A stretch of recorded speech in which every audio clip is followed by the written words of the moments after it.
En este módulo vamos a seguir con las fases de la indagación. Vamos a la segunda fase, que es recoger ideas y suposiciones. Eso implica hablar de hipótesis y predicciones. Después que se ha planteado el o los problemas investigables, el siguiente paso en una indagación es dar una respuesta tentativa. Una hipótesis es una suposición o conjetura respecto del modo de darse la realidad.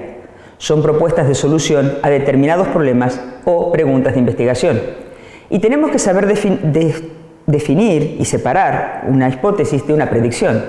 Aunque siempre están ligadas, una hipótesis es una declaración provisional para explicar un hecho establecido, mientras que la predicción es una declaración en la que anticipamos qué sucederá en una situación que todavía no ha sucedido gracias a la hipótesis que hemos emitido.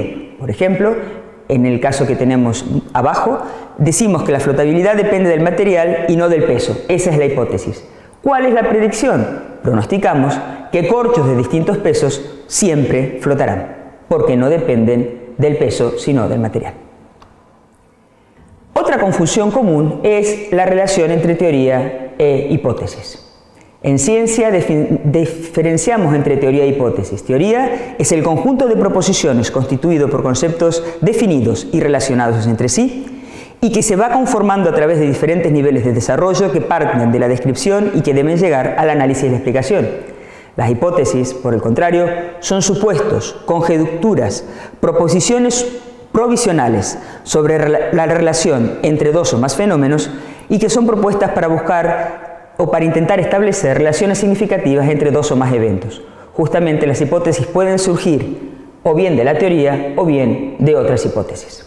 Una hipótesis debería siempre explicar lo que esperas que suceda, ser clara y comprensible, ser testable y medible y contener una variable independiente y otra variable dependiente. Hemos hablado de variables. ¿Qué son las variables? En la investigación científica, las variables se refieren a los factores o condiciones que pueden cambiar durante la realización de un experimento. Por ejemplo, si yo quiero estudiar las condiciones que afectan a la temperatura a la cual hierve el agua, el tamaño del quemador y el recipiente utilizado, la cantidad de agua, la temperatura a la cual se calienta y cualquier otro elemento, son todas variables. Una cuestión que es muy importante es que hay que explicar a los niños la diferencia entre el significado de variables en ciencia y en matemáticas, porque lleva siempre a confusión. En matemática, la palabra variable se refiere a una cantidad desconocida que el matemático está intentando identificar. En ciencias, una variable es aquello que está inmerso en un experimento y el cual voy a modificar o encontrar su valor.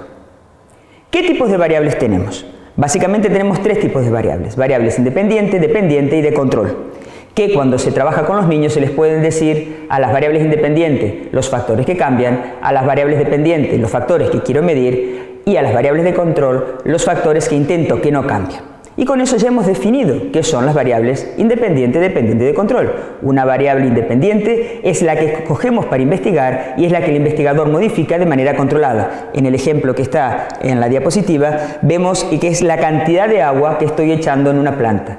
La variable dependiente es la que mido u observo. ¿Qué observo o mido en este experimento?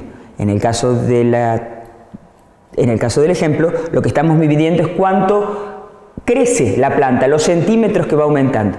Y las variables de control son el resto de variables que sabemos o pensamos que pueden afectar el resultado y que mantenemos constantes. ¿Qué variables no puedo modificar? No puedo modificar el tipo de líquido, no puedo modificar el tipo de planta y no puedo modificar ni la maceta ni el tipo de tierra que tengo la planta. Aquí tenemos una serie de enlaces a vídeos que son muy interesantes que explican el concepto de variable.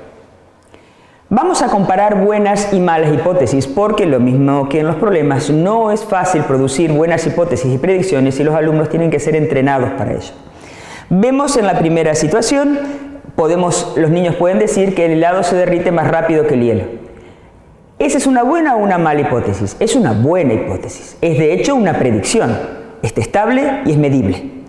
En el segundo caso, los fertilizantes harán que mi planta crezca más rápido. Eso no es una hipótesis. Es una pregunta. En el tercer caso, la afirmación Pepsi es mejor que Coca-Cola también es una mala hipótesis. ¿Cómo puedo medir que una sea mejor que otra? Y en el cuarto caso, la elasticidad depende de los materiales. Es una excelente hipótesis. La predicción testable y medible es que diferentes materiales tendrán diferente elasticidad. La formulación de hipótesis es un proceso central en el proceso del aprendizaje mediante la indagación. Y en el caso de los niños, sus hipótesis emergerán muchas veces de sus conocimientos previos. Al trabajar con la indagación en el aula, a través de las hipótesis estamos trabajando las ideas y modelos que los alumnos ya tienen sobre el fenómeno que se va a estudiar. El enunciado de esas ideas, asociado a la formulación de preguntas y de hipótesis, va a enriquecer la actividad intelectual y dar sentido a la educación científica. Podemos concebir las hipótesis, entonces, como ideas que se manifiestan cuando se quiere explicar un acontecimiento. Es importante insistir en que al enunciar las hipótesis y predicciones, los niños expliquen el porqué, porque con ellos estamos explicitando sus ideas y modelos previos a partir de los cuales se podrá construir un conocimiento más cercano al conocimiento científicamente aceptado. Sin embargo, los niños muchas veces no ven la necesidad de explicar causas. Por ello, es necesario cultivar las ganas de buscar explicaciones y destinar tiempo y espacio para generarlas y ponerlas a prueba.